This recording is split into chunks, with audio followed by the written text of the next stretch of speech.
Analisis. Analisis. Analisis banyak lagi. Yang berkaitan sama isu.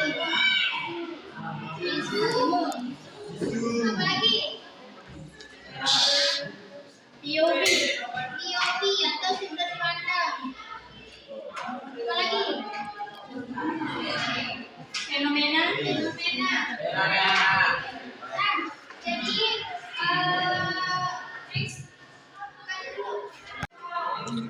jadi definisi dari analytical exposition text ini adalah type of text that display a writer's perspective on thought, topic, or issue.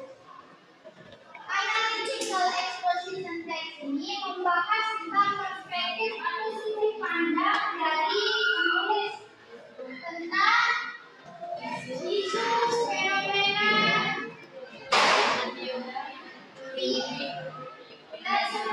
dan sudut pandang teks atau pengalaman lainnya. Jadi, apa sih fungsi dari analytical exposition text ini? Yaitu untuk meyakinkan pembaca supaya pembaca itu beranggapan bahwa konteks ini penting untuk dipahami.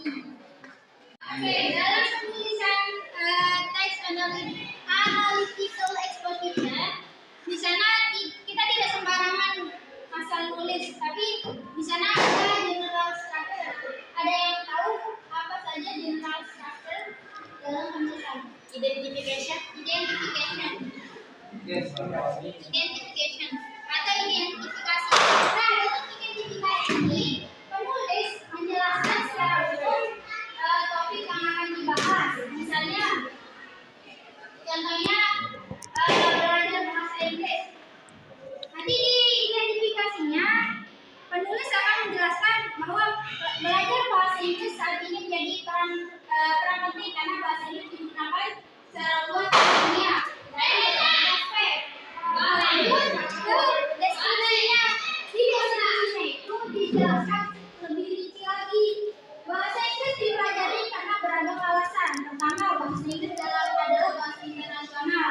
Terus kedua, menguasai bahasa Inggris membuka peluang kerja dan karir yang lebih luas. Yang ketiga, banyak sumber ilmu pengetahuan dan teknologi hanya tersedia menggunakan bahasa Inggris. Contohnya di suatu perusahaan.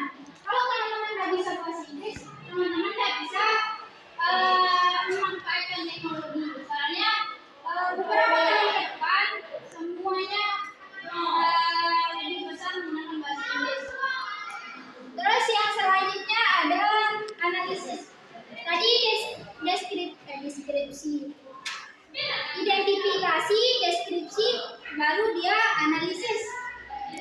Di analisis ini kita penulis itu misalnya mau menganalisis manfaat atau ciri-cirinya. Misalnya dari tes yang tadi kita apa sih namanya?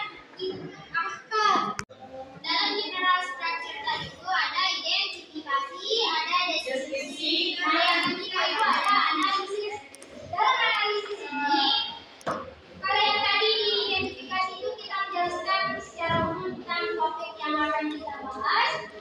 Di deskripsi itu kita menjelaskan lebih rinci topik yang kita bahas. Nah di analisis ini kita akan menganalisis apa yang penulis mau. Misalnya teman-teman mau menganalisis manfaat dari belajar bahasa Inggris. Misalnya dengan belajar bahasa Inggris seseorang dapat berkomunikasi dengan berbagai negara. Nah ini memperkuat jaringan sosial dan kesempatan bisnis. Penguasaan bahasa Inggris juga meningkatkan daya saing ketika melamar pekerjaan yang membutuhkan kemampuan berbahasa Inggris. Nah itu dari teks yang tadi apanya yang dianalisis? Bahasa Inggris. Iya, bahasa Inggris apanya makanya? Manfaat bahasa Inggris. Nah, setelah kita menganalisis, nanti kita dievaluasi. Apanya yang dievaluasi? Nah, dalam poin evaluasi ini, contoh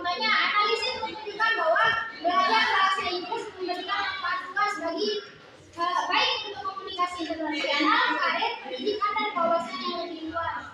Jadi evaluasi ini kayak validasi teks atau pendapat sebelumnya. Dari poin yang 3 itu.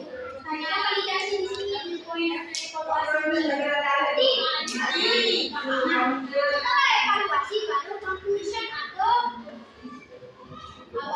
kesimpulan.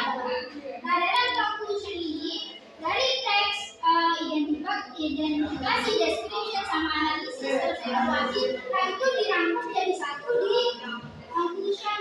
Nah, contohnya